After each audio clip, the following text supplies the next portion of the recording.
Agora eu preciso te contar uma verdade desconfortável. Isso na sua carteira não vale nada, literalmente nada. É papel, é tinta, é um número no banco de dados. E ainda assim, milhões de pessoas passam a vida inteira trabalhando, brigando e às vezes morrendo por causa disso.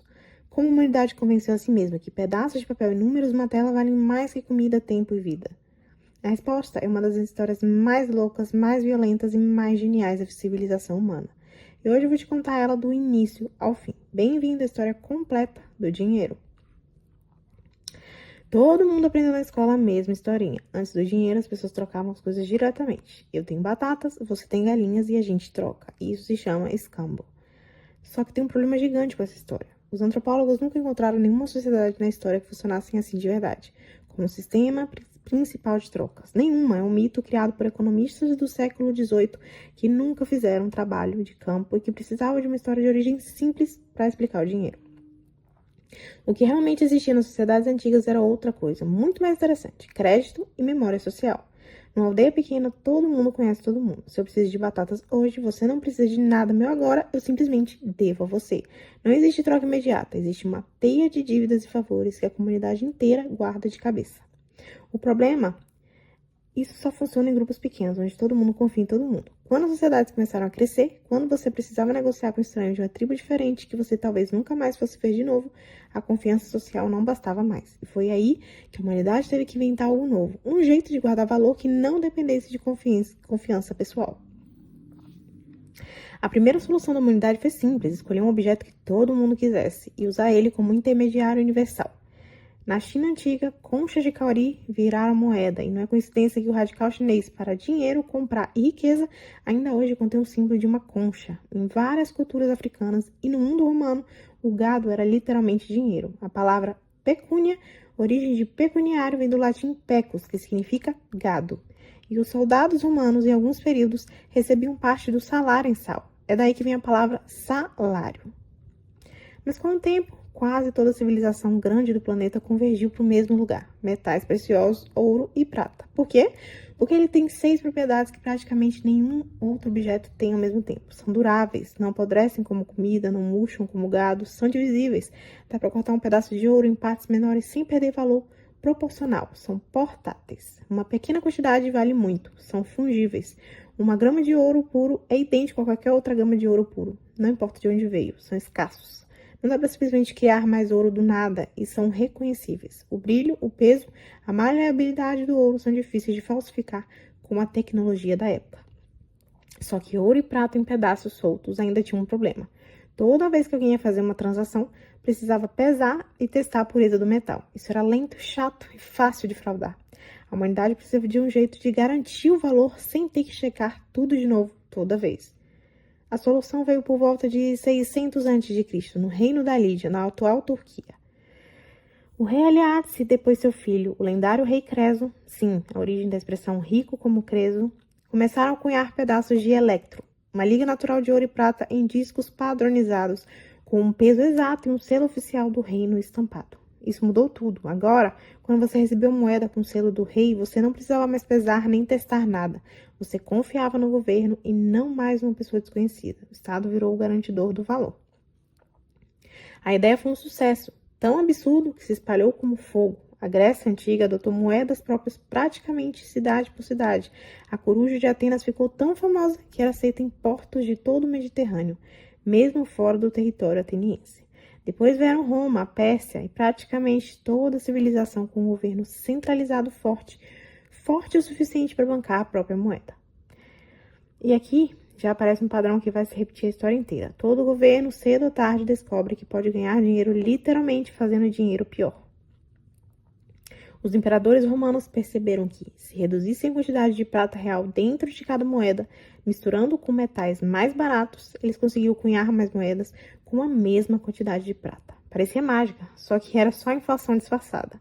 Com mais moedas em circulação, cada uma valia menos e os preços disparavam. Esse truque de diluir o valor real do dinheiro para financiar gastos do governo vai aparecer de novo em praticamente toda a civilização da história. Guarda essa ideia porque ela é a chave para entender quase tudo que vem depois. Moedas de metal resolveram um problema, mas criaram outro. Elas são pesadas. Imagina um comerciante precisando levar um baú de moedas de ouro numa viagem de meses pela Rota da Seda, cheia de bandidos. A China, durante a dinastia Tang e depois a Song, por volta do século IX, criou a primeira solução real. Comerciantes passaram a depositar suas moedas de metal com negociantes de confiança que davam em troca um certificado de papel dizendo quanto ouro ou prata aquela pessoa tinha depositado. Esse papel podia ser trocado, vendido, usado para pagar dívidas e era muito mais leve que um baú de moedas. Na prática, esse papel era dinheiro, mesmo sem valer nada por si só. O valor real ainda estava guardado em forma de metal em algum cofre. Séculos depois, a Europa redescobriu essa mesma ideia e foi aí que nasceram os primeiros bancos modernos, na Itália renascentista, em cidades como Florença e Veneza. A própria palavra banco vem do italiano banca, o banquinho de madeira onde os cambistas se sentavam nas praças para trocar moedas de diferentes reinos. E foi nesses primeiros bancos que aconteceu uma descoberta que mudou a economia mundial para sempre. Os banqueiros perceberam que nem todo mundo vem sacar o ouro depositado ao mesmo tempo. Se 100 pessoas depositam ouro normalmente, só uma pequena parte delas vai querer sacar tudo no mesmo dia. Então, por que não emprestar parte desse ouro parado para outras pessoas, cobrando juros e ainda assim manter esse certificado de papel em circulação prometendo um valor total depositado? Isso se chama Sistema Bancário de Reserva Fracionária e ele é até hoje a espinha dorsal de basicamente todo o sistema financeiro do planeta. Ele também é a razão pela qual os bancos de vez em quando quebram. Se todo mundo tentar sacar ao mesmo tempo, o que se chama de corrida bancária, o banco simplesmente não tem ouro suficiente para cobrir todas as promessas que fez. Com o tempo, os países perceberam e que precisavam de regras mais firmes para essa relação entre papel e ouro. E assim nasceu o padrão ouro. A ideia era simples, pelo menos no papel. O governo prometia que qualquer nota emitida podia ser trocada por uma quantidade fixa de ouro a qualquer momento. Isso deu uma estabilidade gigantesca ao comércio internacional durante boa parte do século XIX e início do XX. Todo mundo sabia exatamente quanto valia o dinheiro de cada país, porque estava atrelado à mesma âncora, o ouro. Mas o padrão ouro ele tinha um problema fatal. Ele limitava quanto dinheiro um governo podia criar, porque estava travada a quantidade de ouro que ele tinha guardado. E isso é um problema enorme quando, por exemplo, você precisa financiar uma guerra mundial. Durante e depois das duas guerras mundiais, praticamente todo o país do planeta suspendeu ou enfraqueceu o padrão ouro para poder imprimir mais dinheiro e pagar as contas da guerra. Depois da Segunda Guerra, o mundo tentou remendar isso com o acordo de Bretton Woods, em 1944. O dólar americano ficaria atrelado ao ouro e todas as outras moedas do mundo ficariam atreladas ao dólar. Funcionou por quase 30 anos, até que em 15 de agosto de 1971, o presidente americano Richard Nixon foi à televisão e anunciou que os Estados Unidos estavam suspendendo a conversão do dólar em ouro. Esse momento tem até um nome entre economistas, o Nixon Shock, e ele marca o início de uma era completamente nova. Pela primeira vez na história da humanidade, o dinheiro do mundo inteiro deixou de estar amarrado a qualquer coisa física. Desde 1971, o dinheiro que você usa não vale nada por si só. Ele é chamado de dinheiro fiduciário. A palavra fiduciário vem do latim fides, confiança. O dólar, o euro, o real, nenhum deles é lastreado em ouro, em prata ou qualquer coisa física. Então, por que ele ainda funciona? Por 3 motivos, basicamente. Primeiro, o governo obriga toda moeda fiduciária tem curso legal. Por lei, você é obrigado a aceitá-la como pagamento de dívidas dentro daquele país. Segundo, os impostos.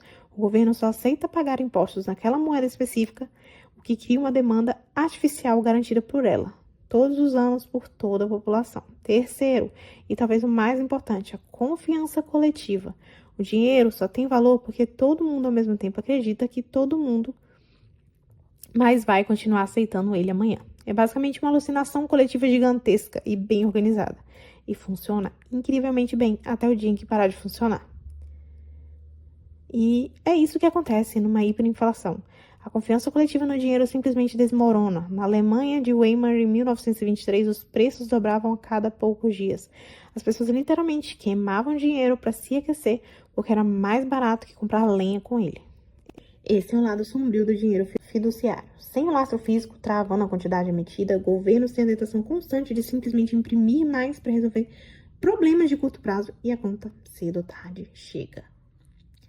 Nas últimas décadas, o dinheiro deu mais um salto. Ele deixou de ser sequer papel. Cartões de crédito, TEDs, Pix, apps de banco. Hoje, a esmagadora maioria do dinheiro do mundo nunca existiu fisicamente. É só números em bancos de dados sendo movidos de um lugar para o outro. Dólar, euro, real, tudo isso já é na prática majoritariamente digital. E foi nesse cenário que, em 2008, no meio da pior crise financeira desde 1929, uma pessoa, usando o pseudônimo Satoshi Nakamoto, publicou um documento de 9 páginas propondo algo completamente novo. Um dinheiro digital que não dependeria de nenhum governo, nenhum banco central e nenhuma autoridade única para funcionar. O Bitcoin resolveu um problema que parecia impossível. Como que você impede que alguém gaste o mesmo dinheiro digital 2 vezes sem precisar de um banco central controlando tudo? A resposta foi Blockchain, um livro razão público distribuído em milhares de computadores ao redor do mundo, onde toda transação fica registrada e verificada coletivamente sem depender de nenhuma instituição central. Criptomoedas ainda são um capítulo em aberto dessa história. Ninguém sabe ainda se elas vão virar dinheiro de verdade no dia a dia das pessoas ou se vão continuar sendo mais ativo e especulativo. Mas o fato de que, pela primeira vez em 2.600 anos, desde as moedas da Lídia, alguém conseguiu criar uma forma de dinheiro sem precisar de nenhum rei, nenhum governo, nenhum banco. E isso, por si só, já é um dos capítulos mais radicais dessa história inteira. Então, olha só a jornada completa que a gente acabou de percorrer. Bom, começou com as redes de confiança e dívida em pequenas aldeias, virou objetos físicos valiosos como conchas, gados e sal, virou metal cunhado com o selo de um rei, virou papel representado metal guardado num cofre, virou papel sem lastro nenhum, sustentado só pela confiança coletiva e pela força da lei, e agora, para uma fração cada vez maior da humanidade, virou só números. O dinheiro ele nunca foi sobre o objeto em si, nunca foi sobre ouro, papel ou código, sempre foi sobre uma coisa só. Confiança em que uma sociedade inteira decide depositar coletivamente em alguma coisa. E se você parar para pensar bem, talvez o dinheiro seja a maior invenção cooperativa que a humanidade já criou. Ele permite que estranhos completos do outro lado do planeta, que nunca vão se conhecer, cooperem e troquem valor entre si, só porque ambos confiam na mesma ficção compartilhada. A pergunta que fica é: qual vai ser o próximo capítulo dessa história? E você, pessoalmente, confia mais no ouro, no dinheiro do governo ou no código de um computador? Se esse vídeo te ajudou a entender o dinheiro de um jeito que a escola nunca te ensinou, deixa o like, se inscreve no canal e comenta aqui embaixo. Em qual desses dinheiro você mais confiaria para guardar o valor de uma vida inteira de trabalho? Eu leio todos os comentários e nos vemos no próximo Mistério da História Humana.